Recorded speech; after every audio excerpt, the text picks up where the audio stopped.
Hi, my name is Yanni. I'm a CEO and one of the founders of Bitmagic. And what Bitmagic is, it's a platform that allows you to create games. You just have to say what kind of game you would like to play, and Bitmagic creates that for you. And then you can start playing, and you can modify the game as you play.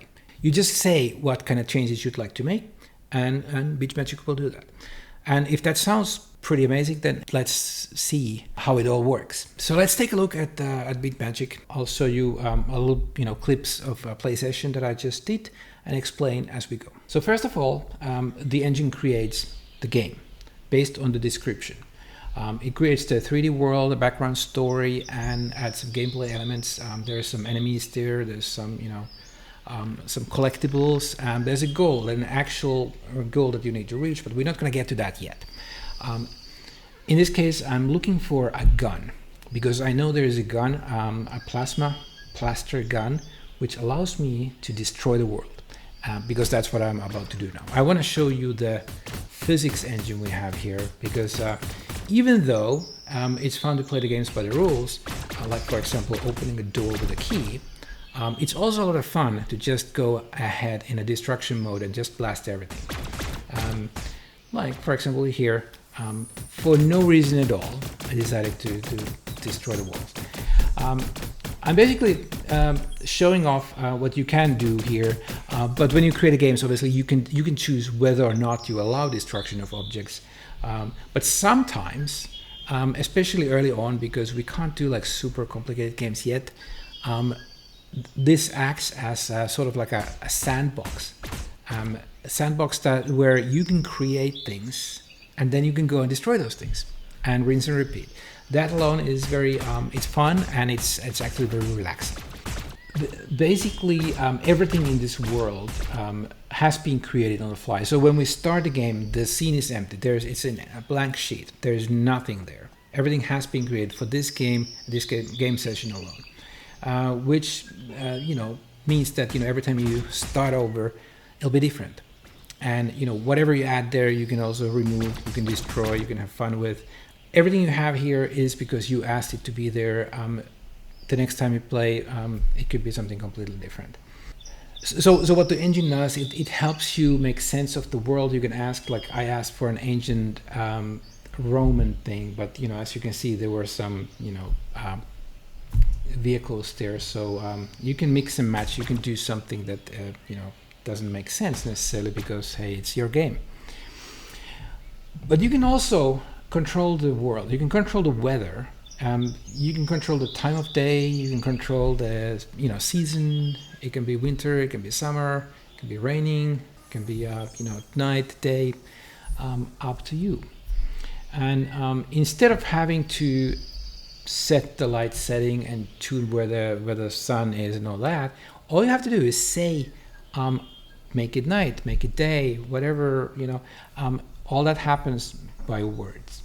So you can think of Bitmagic as a professional game designer that is sitting next to you, and you can just say, what kind of things you'd like, and your pal will help you.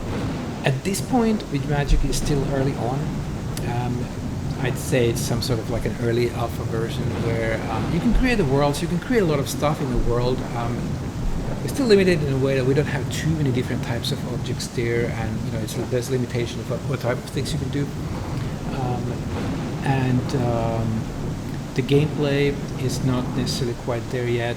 You can play and you can do different things, but in a limited fashion.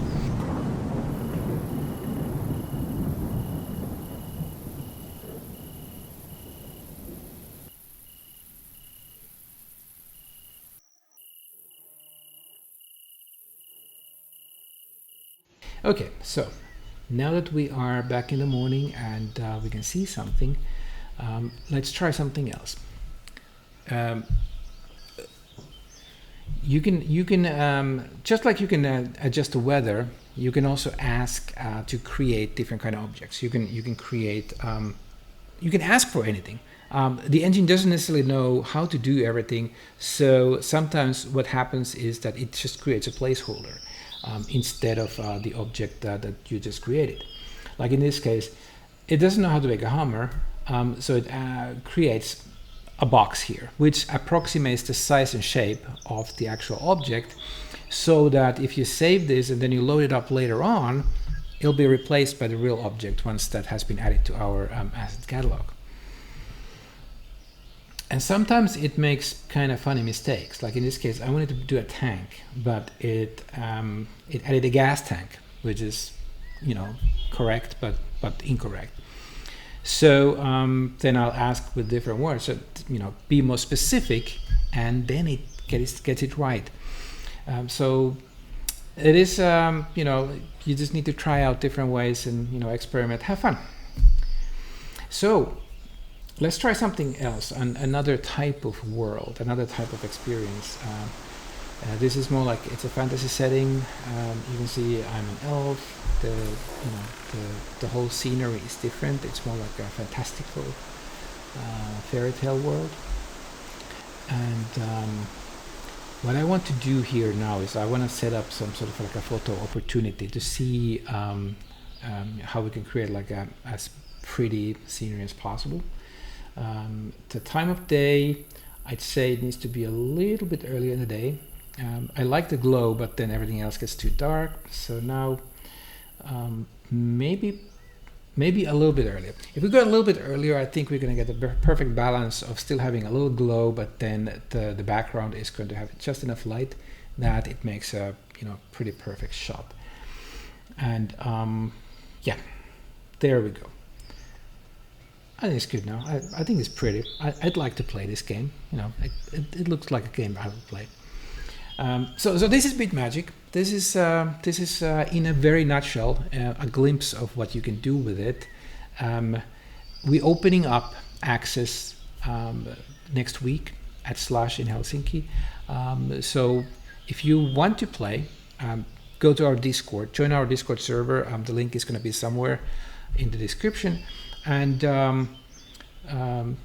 sign up, and we'll get you in. All right, thanks. Bye.